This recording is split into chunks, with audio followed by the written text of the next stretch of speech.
राम राम, राधे राधे, जय हिंद, जय भारत। मैं आप सभी का स्वागत करती हूँ अपने YouTube channel study with Mona miss. जैसे कि आज मैंने बताया था आपको कि मैं एनसीईआरटी की 11th और 12th की बायोलॉजी की बुक स्टार्ट करूँगी। तो आज हम 11th क्लास का फर्स्ट चैप्टर पढ़ने जा रहे हैं। लाइन टू लाइन पढ़ेंगे, थोड़ा सा बोरिंग लगेगा क्योंकि मैं लाइन टू लाइन पढ़ाने वाली हूँ और आपको नोट्स भी बनाने हैं। बोरिंग इसलिए लगेगा क्योंकि कुछ कुछ लाइन ऐसी भी है जो आपके काम की नहीं है, लेकिन हम छोड़ नहीं सकते क्योंकि हम लाइन टू लाइन पढ़ेंगे तभी हमको टॉपिक का पता चलेगा कि कौन कहाँ से हमको नोट्स बनाने हैं। तो आपको नोट्स जहाँ से बनाने हैं मैं बिल्कुल आपको बताऊंगी, वहाँ से आपको नोट करना है। और यूपीएससी तक के एग्ज़ाम में कहा जाता है कि आप एनसीईआरटी की बुक्स पढ़ लो तो आपके 80% जीके या टॉपिक वहीं से क्लियर हो जाएगा। तो हम पीछे नहीं रहने वाले हैं क्योंकि राजस्थान में first grade, second grade, lab assistant की जो है भर्तियां आने वाली है।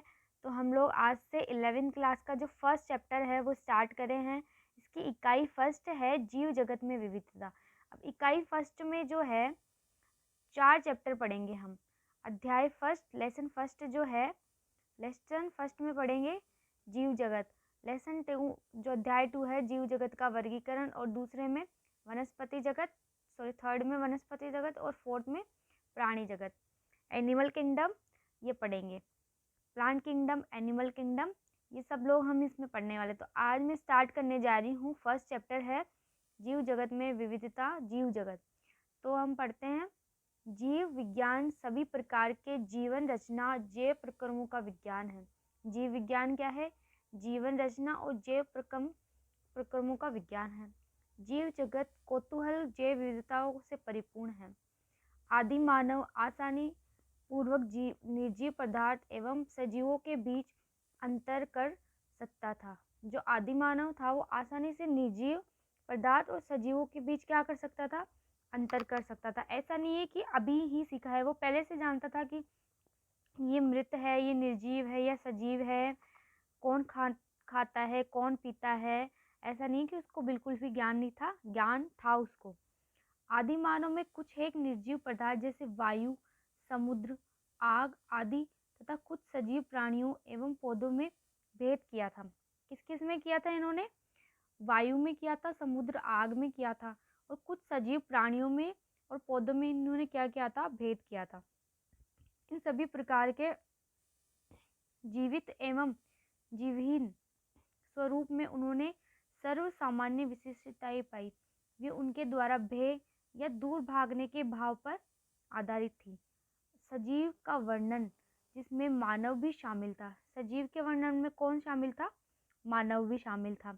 मानव इतिहास में काफी बाद में प्रारंभ हुआ। मानव इतिहास में काफी बाद में प्रारंभ हुआ जो समाज जीव विज्ञान की दृष्टि से क्या था? मानवोद्भव विज्ञान में संलग्न थे। वे जैव वैज्ञानिक विज्ञान में सीमित प्रगति दर्ज कर सकें। जीव स्वरूप में वर्गीकीय विज्ञान, तो टैक्सोनॉमी साइंस है, टैक्सोनॉमी है, एवं स्मारकीय विवरण में विस्तृत पहचान प्रणाली, नाम पद्धति एवं वर्गीकरण पद्धति की आवश्यकता प्रदान की। इस प्रकार के अध्ययनों को सबसे बड़ा प्रचक्र सजीवों द्वारा ऊर्ध्वाधर एवं क्षितिज दोनों ही समानताओं के भागीदार को मान्यता देना था। जीव वर्गीकरण का जो क्या था? आधार क्या था कि ऊर्ध्वाधर और क्षैतिज दोनों ही समानताओं में भागीदारी को क्या करना था? मान्यता देना था। वर्तमान में सभी जीवों के परस्पर संबंध और साथ ही पृथ्वी की आदिकाल वाले सभी जीवों के साथ उनके संवाद का रहस्य उद्घाटन मानवीय अहंकार और जैव विविधता के संरक्षण के लिए एक सांस्कृतिक आंदोलन के कारण इस इकाई के अनुगामी अध्यायों को में आप वर्गीकरण परिप्रेक्ष्य, वैज्ञानिक प्राणियों एवं पादपों में वर्गीकरण सहित वर्णन के बारे में पढ़ेंगे। हम इस चैप्टर में क्या पढ़ने वाले हैं? वर्गीकरण के बारे में। प्राणियों और पादपों में जो वर्गीकरण हुआ है वो पढ़ेंगे। अब इस हमारा चैप्टर मेनली स्टार्ट होने जा रहा है। अर्नेस्ट मेयर 1904 से 2004। अर्नेस्ट मेयर कौन था देखते हैं। अर्नेस्ट मेयर का जन्म कब हुआ था? 5 जुलाई 1904 को हुआ था। कहाँ पे हुआ था? कैप्टन जर्मनी में हुआ था। आप हार्वर्ड विश्वविद्यालय में विकास परक जैव वैज्ञानिक थे। ये क्या थे? जूलॉजिस्ट थे, जिन्हें 20वीं सदी का डार्विन कहा गया। 20वीं सदी का डार्विन किसे कहा गया था? अर्नेस्ट मेयर को कहा गया था। ये क्या थे? हार्वर्ड विश्वविद्यालय में विकास परक जीव वैज्ञानिक थे। आप अब तक के 100 महान वैज्ञानिकों में से एक है। 100 महान वैज्ञानिकों में से एक थे अर्नेस्ट मेयर।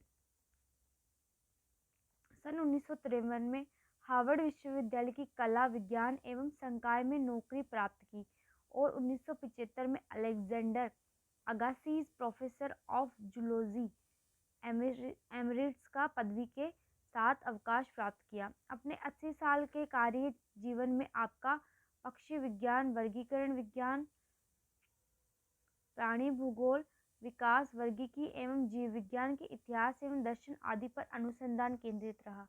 आपके लगभग अकेले ही विकासीय जीव विज्ञान के केंद्रीय प्रश्न जाति विविधता का उत्पत्ति को खड़ा किया, जो कि आज सच है। इसके साथ ही आप अपने हाल में ही स्वीकृत जीव वैज्ञानिक जाति वर्गीकी की परिभाषा की अगुवाई की। मेयर को 3 पुरस्कार दिए गए। जो अर्नेस्ट मेयर हैं उनको 3 पुरस्कार दिए गए, जिन्हें व्यापक तौर पर जीव विज्ञान के 3 तांजों की संज्ञा दी गई। 1983 में बाल्जन प्राइज, 1983 में कौन सा दिया गया? बाल्जन प्राइज दिया गया। 1998 में जीव विज्ञान के लिए इंटरनेशनल प्राइज और 1999 में क्राफूड प्राइज दिया गया। मेयर ने 100 वर्ष की आयु में 2004 में ये स्वर्गवास हुए। पूरे 100 वर्ष जिए थे ये। 2004 में इनका क्या हो गया था? निधन हो गया था। अब हमारा चैप्टर है वो स्टार्ट हो रहा है। लेसन फर्स्ट, जीव जगत। यहाँ से हम लोग नोट करना स्टार्ट करेंगे। जहाँ भी नोट करना होगा मैं आपको बताऊंगी। जीव जगत कैसा निराला है। जीवों के विस्तृत प्रकार की श्रृंखला विस्मयकारी है। असाधारण वास स्थान, चाहे वे ठंड, पर्वत, प्राणी, वन, महासागर, अलवणीय, मीठा, जलीय झीलें, मरुस्थल अथवा गर्म झरनों जिनमें जीव रहते हैं, वे हमें आश्चर्यचकित कर देते हैं। सरपट दौड़ते घोड़े, प्रवासी पक्षियों, घाटियों के खिलते फूल, आक्रमणकारी शार्क की सुंदरता विस्मय तथा चमत्कार का आह्वान करती है। पारिस्थितिकी विरोध तथा समष्टि के सदस्यों तथा समष्टि और समुदायों में सहयोग अथवा यहाँ तक कि कोशिका में आणविक गतिविधि से पता चलता है कि वास्तव में जीवन क्या है। इस प्रश्न में 2 विवाद प्रश्न हैं। पहला तकनीकी है, जो जीव तथा निर्जीव क्या है। सबसे पहले क्या प्रश्न है कि जीव तथा निर्जीव क्या है, इसका उत्तर खोजने का प्रयत्न करता है। इसका दूसरा प्रश्न दार्शनिक है, जो ये जानने का प्रयत्न करता है कि जीवन का उद्देश्य क्या है। वैज्ञानिक होने के नाते हम दूसरे प्रश्न का उत्तर देने का प्रयास नहीं करेंगे। हम इस विषय का चिंतन करेंगे कि जीव क्या है। हम क्या देखने वाले हैं कि जीव है क्या। जीव जगत में विविधता। सबसे पहले है जीव जगत में विविधता। यदि आप अपने आसपास देखें तो आप जीवों की बहुत सी किस्में देखेंगे। ये किस्में गमले में उगने वाले पौधे, कीट, पक्षी, पालतू अन्य प्राणी व पौधे हो सकते हैं। क्या क्या हो सकती है? किस्में हो सकती है, गमले उगने वाले पौधे, कीट, पक्षी, पालतू अन्य प्राणी व पौधे हो सकती है। बहुत से ऐसे जीव भी है जिन्हें आप आंखों की सहायता से नहीं देख सकते। बहुत सारे जीव जैसे बैक्टीरिया है, आप उनको आंखों से नहीं देख सकते। अब दही में लैक्टोबैसिलस बैक्टीरिया होते हैं कि आप उन्हें आंखों से देख सकते हैं? नहीं देख सकते। इनको सूक्ष्म जीव कहते हैं। लेकिन आपके आसपास ही है। लेकिन है तो आपके आसपास ही ना, देख नहीं सकते पर है आपके आसपास। यदि आप अपने अवलोकन क्षेत्र को बढ़ाते हैं, यदि आप अपनी समझ को या देखने के क्षेत्र को बढ़ाते हैं, तो आपको विविधता की एक बहुत बड़ी श्रृंखला दिखाई देगी। स्पष्ट, यदि आप किसी सघन वन में जाए तो आपको जीवों की बहुत बड़ी संख्या तथा उनकी कई किस्में दिखाई पड़ेगी। ऑब्वियसली है, दिखाई देगी। अलग अलग तरीके के स्पैरोज दिखाई देंगे, अलग अलग वहाँ पे स्पीसीज दिखाई देगी। प्रत्येक प्रकार के पौधे, जंतु तथा जीव जो आप देखते हैं किसी एक जाति मतलब स्पीसीज का प्रतीक है, एक जाति का प्रतीक है। अब तक की ज्ञात तथा वर्णित स्पीसीज की लगभग 1.7 मिलियन से लेकर 1.8 मिलियन तक हो सकती है। अब तक की जातियों जो स्पीसीज खोजी गई है वो कितनी है? 1.7 मिलियन से लेकर 1.8 मिलियन तक हो सकती है। हम इसे जैव विविधता अथवा पृथ्वी पर स्थित जीवों की संख्या या प्रकार कहते हैं। हमें यह स्मरण रखना चाहिए कि जैसे जैसे हम नए यहाँ तक कि पुराने क्षेत्रों की खोज करते हैं, हम नए जीवों का पता लगता रहता है। जैसे जैसे हम पुराने क्षेत्रों को खोजते हैं, हमें नई जीवों का पता लगता रहता है। जैसा कि ऊपर बताया गया है, क्या बताया है कि विश्व में कई मिलियन मतलब 1.7 मिलियन से लेके 1.8 मिलियन तक स्पीसीज खोजी जा चुकी है। ये ध्यान रखना। कई मिलियन पौधे और प्राणी हैं। हम पौधों तथा प्राणियों उनके स्थानीय नाम से जानते हैं। हम पौधे और प्राणियों को किस नाम से जानते हैं? अपने स्थानीय नाम से जानते हैं। ये स्थानीय नाम एक ही देश के विभिन्न स्थानों के अनुसार बदलते रहते हैं।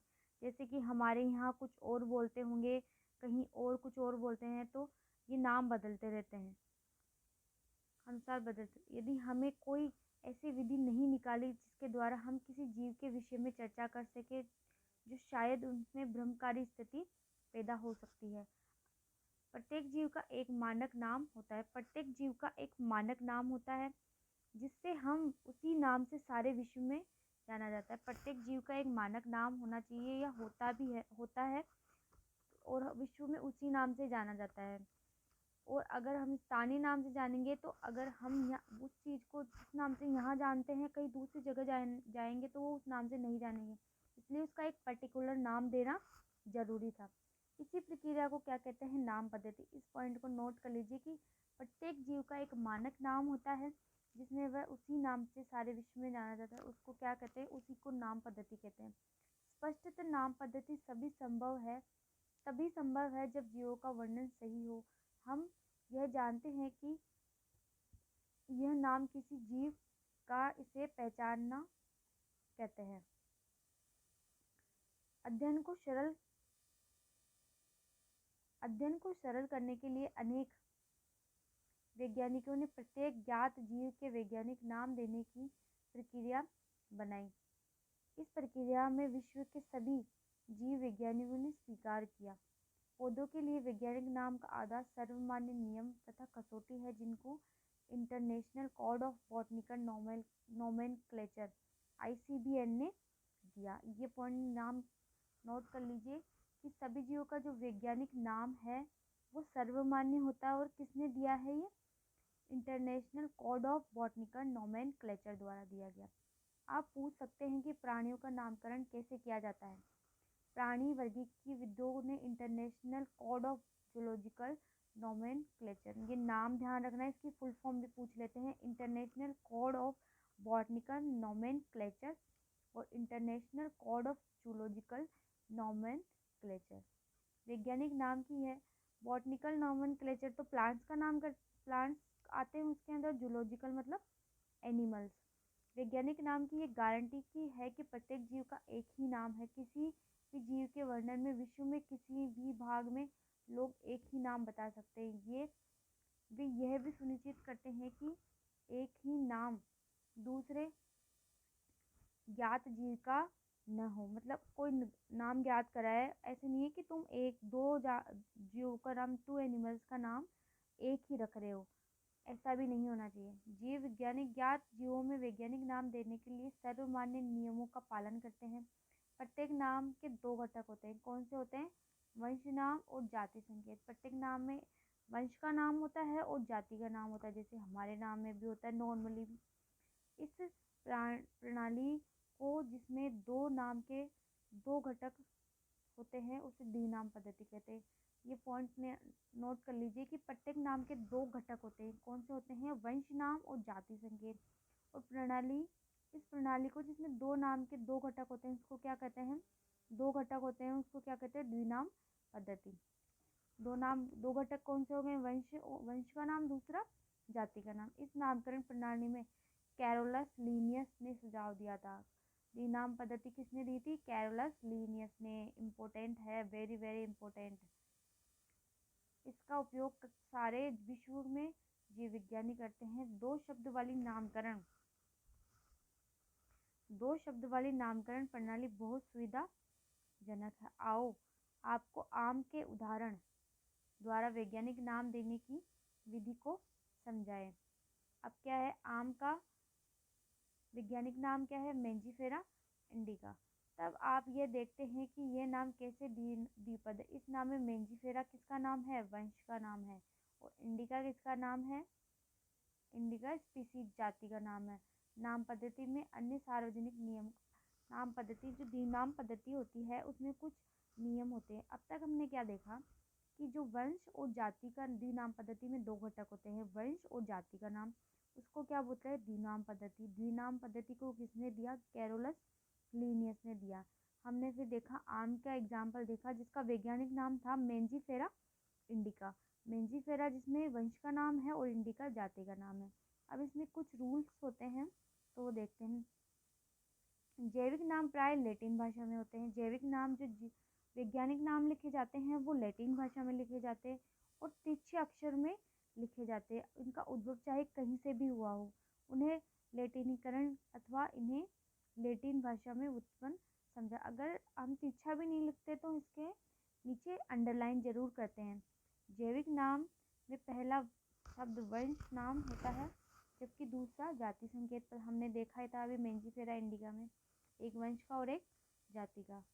जैविक नाम को जब हाथ से लिखते हैं, क्या करते हैं? जब हाथ से लिखते हैं तब दोनों शब्दों को अलग अलग रेखांकित अथवा छपाई में तिरछा लिखना चाहिए। हम हाथ से लिख रहे हैं तो उसको क्या करना चाहिए? अंडरलाइन करना चाहिए। ये रेखांकन उनके लैटिन उद्भव को दिखाता है। पहला अक्षर जो वंश का नाम को बताता है बड़े अक्षर में होना चाहिए, जबकि जाति संकेत पद में छोटा अक्षर। जैसे हमारे खुद के नाम में भी, जैसे मैं अपना नाम लिखूंगी मोना, तो सबसे पहले मोना में कैपिटल, और जो स्पीसीज हमारी जाति का नाम होगा वो स्मॉल में होगा। ठीक है।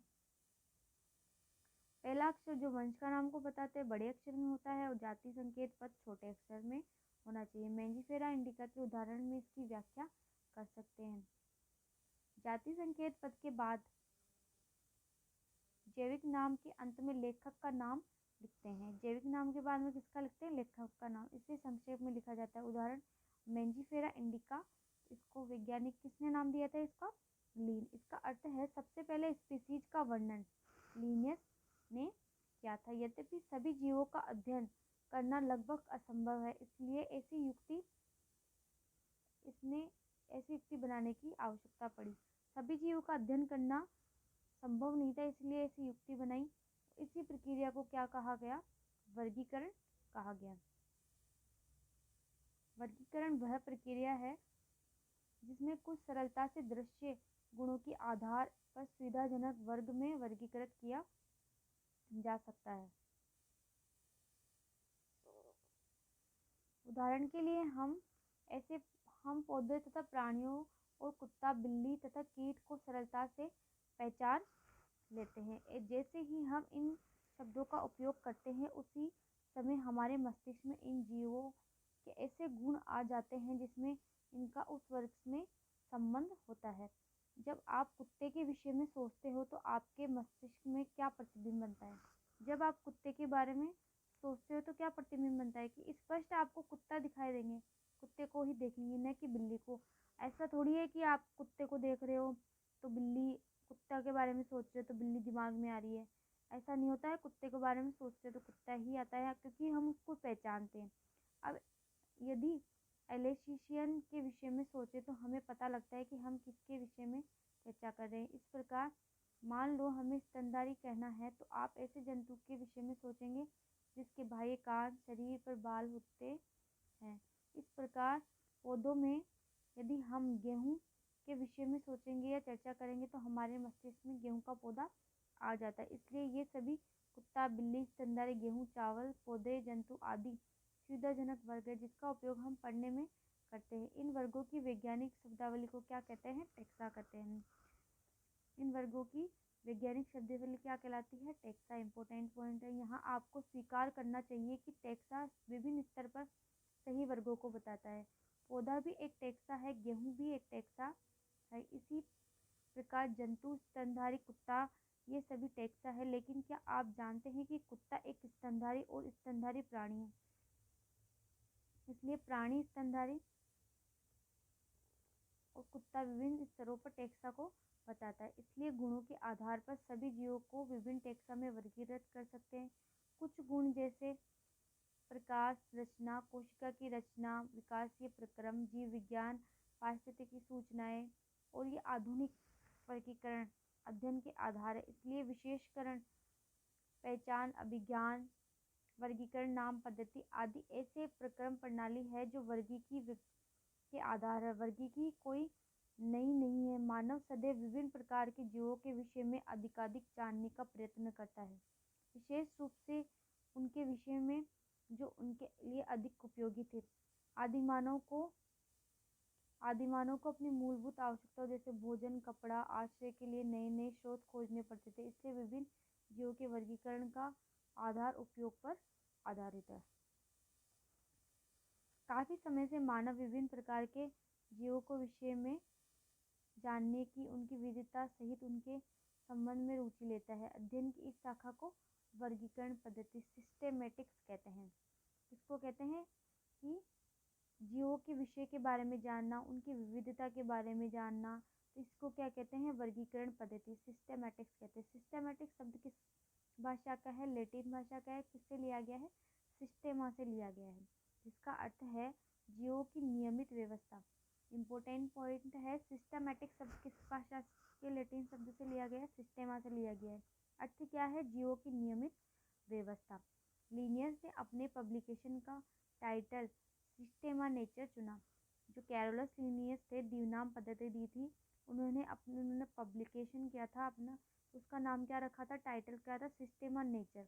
वर्गीकरण पद्धति में पहचान, नाम पद्धति, वर्गीकरण को शामिल करके ऐसे क्षेत्र को बढ़ा दिया गया है। वर्गीकरण पद्धति में जीवों का विकास के संबंध का भी ध्यान रखा गया है। वर्गीकी संवर्ग।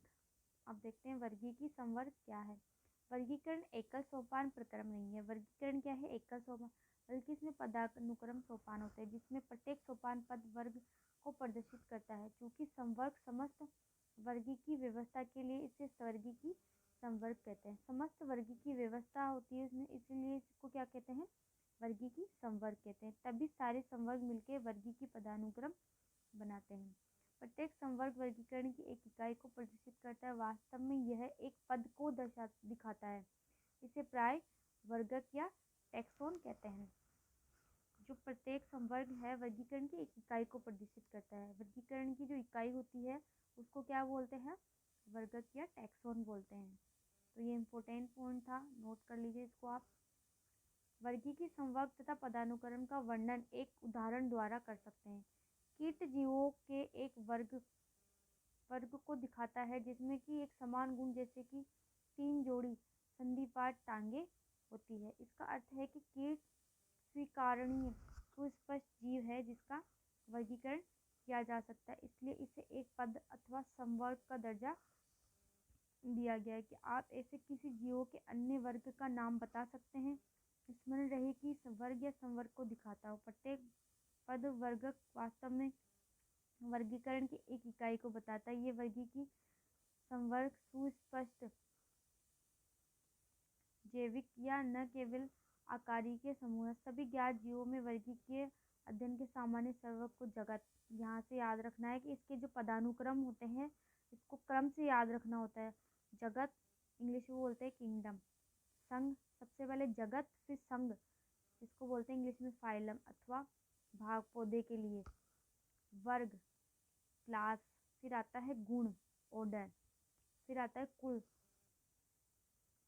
जिसको बोलते हैं फैमिली। वंश जीन्स, जाति स्पीसीज का विकास हुआ। देखो जगत में आए, जगत में हमारा संग ढूंढा हमने, जगत में आते हैं, जगत में हमारा संग ढूंढा, संग ढूंढने के बाद में हमने हमारा वर्ग ढूंढा, हमारा वर्ग कौन सा, हमको कौन से वर्ग में जाता है, हमारा कौन सा वर्ग सूटेबल होता है।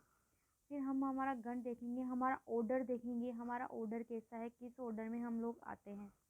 फिर हमारा कुल देखेंगे, हम किस कुल में आएंगे। कुल के बाद में हमारा वंश देखेंगे, और सबसे बाद में कौन से देखेंगे, जाति देखेंगे। तो वर्गीकी का जो प्रथम पदानुक्रम, प्रथम सोपान होता है वो जगत होता है, और सबसे छोटे जो होता है वो स्पीसीज, जाति होती है। तो ये क्रम सिर्फ याद कराने के लिए था।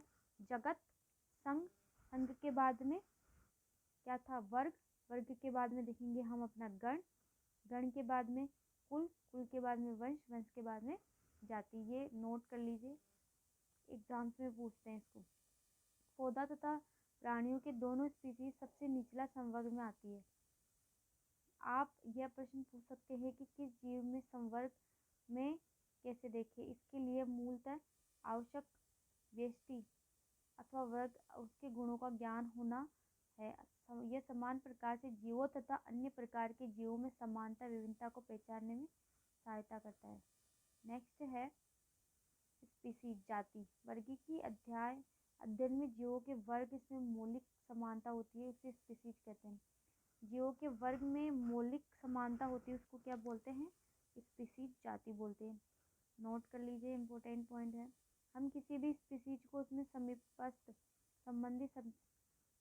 संबंधित स्पीसीज से उनके आकारिकीय विभिन्नता के आधार पर एक दूसरे से अलग कर सकते हैं। हम इसके लिए मेंजिफेरा इंडिका आम, सोलेनम ट्यूबरोसोम आलू, पैंथेरा लियो शेर उदाहरण लेते हैं। इन सभी तीनों नामों में इंडिका, ट्यूबरोसोम तथा लियो किसके नाम है, जाति है। सबसे पहले मेंजिफेरा, सोलेनम और पैंथेरा वंश के नाम है, और ये टैक्सा और संवर्ग का भी निरूपण करते हैं। प्रत्येक वंश में एक अथवा एक से अधिक जाति संकेत पद हो सकते हैं। विभिन्न जीवों जिनमें आकारिकीय गुण समान हो को दिखाते हैं। उदाहरणतः पैंथर में एक नए अन्य जाति संकेत पद है जिसे टिग्रिस कहते हैं। सोलेनम वंश नाइग्रिस, मेलोंजना भी कहते हैं। पैंथेरा का जो एक जाति संकेत है इसका टिग्रिस कहते हैं, और सोलेनम का जो वंश है वो क्या है, नाइग्रिस या मेलोंजना। सोलेनम, मेलोंजना। जाति की, मानव जाति की सेपियंस, मानव की जाति क्या है, मानव का वैज्ञानिक नाम क्या होता है, होमो सेपियंस, होमो सेपियंस। होमो वंश हो जाता है और उसका सेपियंस क्या हो जाती है, जाति हो जाती है। मानव का वैज्ञानिक नाम होमो सेपियंस। वंश, वंश क्या होता है, वंश में संबंधित स्पीसीज एक वर्ग आता है। क्या आता है, एक वर्ग आता है। इसमें स्पीसीज के गुण अन्य वंश के स्पीसीज की तुलना में समान होते हैं। हम ये कह सकते हैं कि वंश समीपस्थ संबंधित स्पीसीज का समूह है। उदाहरणतः आलू, टमाटर, बैंगन, ये दोनों अलग अलग स्पीसीज है, लेकिन इनके जो वंश होते हैं वो समान होते हैं। इनके जो वंश होते हैं वो क्या होते हैं, समान। शेर, पैंथेरा लियो, चीता, पैंथेरा टिग्रिस।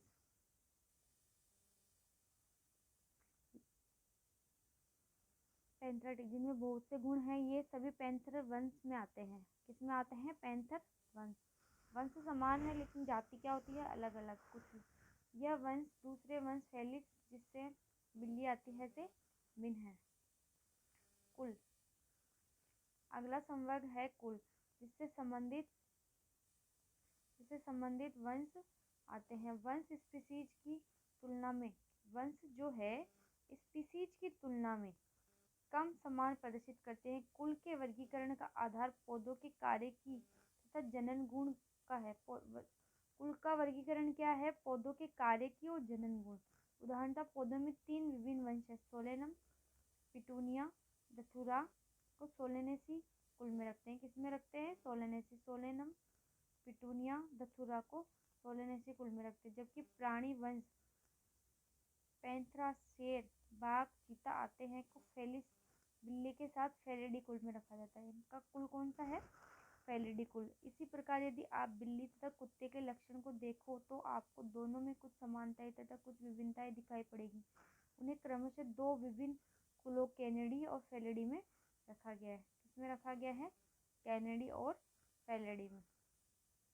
गण, ऑर्डर जिसको हम बोलते हैं। आपने पहले देखा है कि संवर्ग जैसे स्पीसीज, वंश तथा कुल समान 3 लक्षणों पर आधारित है। प्राय गण अन्य उच्चतर वर्गीय की संवर्ग की पहचान लक्षणों के समूह का आधार कराते। गण में उच्चतर वर्ग होने के कारण कुल समूह होते हैं जिनके कुछ लक्षण एक समान होते हैं। इसमें एक जैसे लक्षण कुल में शामिल विभिन्न वंश की अपेक्षा कम होते हैं। पादप कुल जैसे कॉन्वोल्यूवेसी सोलेनेसी को पॉलीसोलिनियल्स गण में रखा गया है। पादप कुल को किस में रखा गया है? कॉन्वोल्यूलोसी। सोलिनेसी को पॉलीसोलियनेल्स में गण में रखा गया है। इसका मुख्य आधार पुष्प लक्षण है। क्या है? पुष्पी लक्षण। जबकि प्राणी कॉर्निवोरा गण में फेलिडी तथा कैनिडी कुलों में रखा गया है। प्राणी किस में रखा गया है? कार्निवोरा गण में फेलिडी और कैनिडी कुलों में रखा गया है। वर्ग क्लास। इस संवर्ग में संबंधित गण आते हैं अर्थात प्राइमेट्स गण जिसमें बंदर, प्राइमेट्स में कौन आ जाते हैं? बंदर, गोरिल्ला तथा गिब्बोन आते हैं। और कार्निवोरा गण में बाघ, बिल्ली, कुत्ता आते हैं। और मैमेलिया वर्ग में रखा गया है। इसके अतिरिक्त मैमेलिया वर्ग में अन्य गण भी आते हैं। संघ फाइलम वर्ग जिसमें जंतु जैसे मछली, उभयचर, सरीसृप, स्तनधारी आते हैं। संघ में कौन आता है? मछली आ गया, उभयचर, सरीसृप, पक्षी और स्तनधारी। अगले उच्चतर संवर्ग जिसे संघ कहते हैं का निर्माण करते हैं। इन सभी को एक समान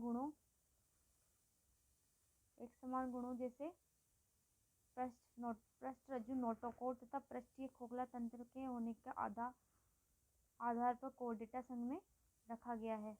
पौधों में इन वर्गों जिसमें कुछ भी एक समान लक्षण होते को उच्चतर संवर्ग भाग डिवीजन में रखा गया है।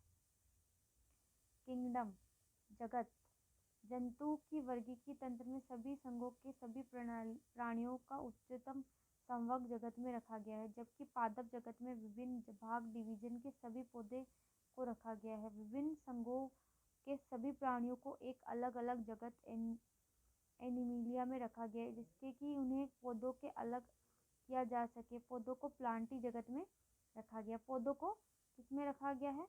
प्लांटी में। और प्राणियों को एनिमिलिया में रखा गया है। भविष्य में हम इन दोनों वर्गों को जंतु तथा पादप जगत कहेंगे। इसमें स्पीसीज से लेकर जगत तक विभिन्न वर्गीय की संवर्ग को आरोही क्रम में दिखाया गया। ये संवर्ग यद्यपि वर्गीय की विज्ञानियों के पदानुक्रम में उपसंवर्ग भी बताए। इसमें विभिन्न टेक्सा का उचित वैज्ञानिक स्थान सुविधा होती है।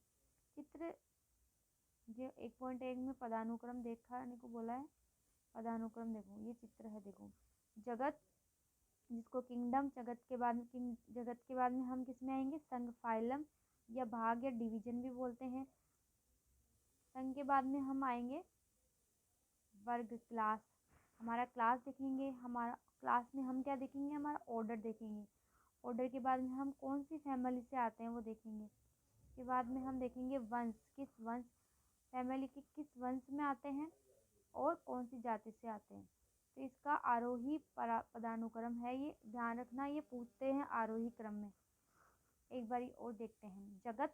जगत के बाद में संघ जिसको फाइलम के बाद में वर्ग के बाद में गण के बाद में कुल के बाद में वंश और फिर जाति। नेक्स्ट है उदाहरण के लिए जैसे जैसे हम स्पीसीज के जगत की ओर ऊपर बढ़ते हैं वैसे ही समान गुणों में कमी आती है। स्पीसीज से हम जगत की ओर तरफ बढ़ते हैं, नीचे से ऊपर की तरफ जाएंगे तो क्या होता है? समान गुणों में कमी आएगी। सबसे नीचे जो टेक्सा होगा उसे के सदस्यों में अधिक समान गुण होंगे। जैसे जैसे उच्चतर संवर्ग की ओर जाते हैं सभी उसी स्तर पर टेक्सा के संबंध निर्धारित करते अधिक कठिन हो जाता है। इसलिए वर्गीकरण की समस्या और भी जटिल हो जाता है। तालिका 1.1 में कुछ सामान्य जीव जैसे घरेलू मक्खी, मानव, आम तथा गेहूं के विभिन्न वर्गीय संवर्गों को दिखाया गया है। ये वर्गीय संवर्ग है जिसमें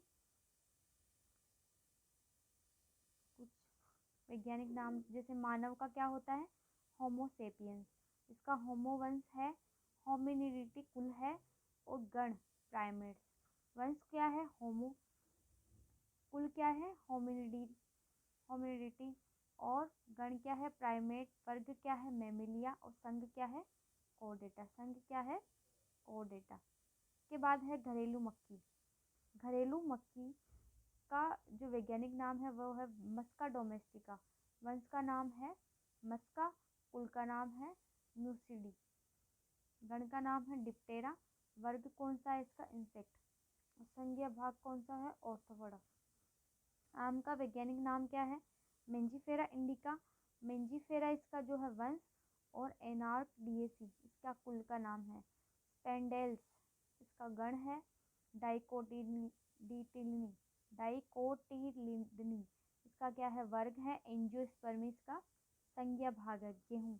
ट्रिटिकम एस्टाइवम, ट्रिटिकम इसका वंश है, कुल इसका पोएसी है, गण इसका पोइलम, वर्ग क्या है, मोनोकोटिलिडनी, और एंजियोस्पर्मी वही इसका क्या है।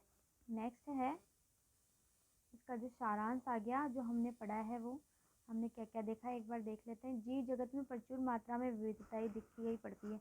जीव जगत में विविधताएं, असंख्य पादप प्राणियों की पहचान तथा उनका वर्णन किया गया है, परंतु अब भी इनकी बहुत बड़ी संख्या अज्ञात है। जीवों के एक विशाल परिसर को आकार, रंग, आवास, शरीर, क्रियात्मक आकार के लक्षणों के कारण हमें जीवों की व्याख्या करने के लिए बाधित होना पड़ता है। जीवों की विविधता तथा इसकी किस्मों का अध्ययन और सुसाध्य एवं सरल बनाने के लिए जीव विज्ञानियों ने कुछ नियमों सिद्धांतों का प्रतिपादन किया, जिसमें जीवों का पहचान, उनके नाम, पद्धति तथा वर्गीकरण संभव हो सके। ज्ञान की इस शाखा को वर्गीकरण नाम दिया। क्या नाम दिया, वर्गीकरण। पादपों तथा प्राणियों की विभिन्न स्पीसीज वर्गी की अध्ययन, कृषि, वानिकी, हमारे जैव संसाधन के विभिन्न सामान्य ज्ञान लाभदायक सिद्ध हुए। वर्गीकी के मूलभूत आधार जैसे जीवों की पहचान, उनका नामकरण, वर्गीकरण, विश्वव्यापी स्वरूप, अंतर्राष्ट्रीय कोड अंतर्गत विकसित किया। समरूपता, विभिन्नताओं को आधार मानकर प्रत्येक जीव को पहचाना गया है, उसे द्विनाम पद्धति कहा गया। सही विज्ञान तंत्र के अनुसार द्विपदनाम पद्धति जीव वैज्ञानिकों का नाम जो शब्द से मिलकर बना है दिया जा सकता है। जीव वर्गीकरण तंत्र अपने स्थान को प्रदर्शित करता है। बहुत से वर्ग पद, जिन्हें प्राय वर्गी की समकक्षा कहते हैं, सभी वर्ग वर्गी के पदानुक्रम। ये तो आपका चैप्टर था जीव जगत, ये कंप्लीट होता है। इसके अभ्यास प्रश्न आ जाते हैं। इसमें क्या था जी, दो तो क्या थे, इसमें दो पद होते हैं मेनली। क्या होते हैं, किसी भी नाम, वैज्ञानिक नाम होता है उसमें दो पद होते हैं, एक वंश का नाम और एक जाति का नाम। 7 जो पदानुक्रम देखे थे हमने, जगत, संघ, संघ के बाद में फिर क्या था,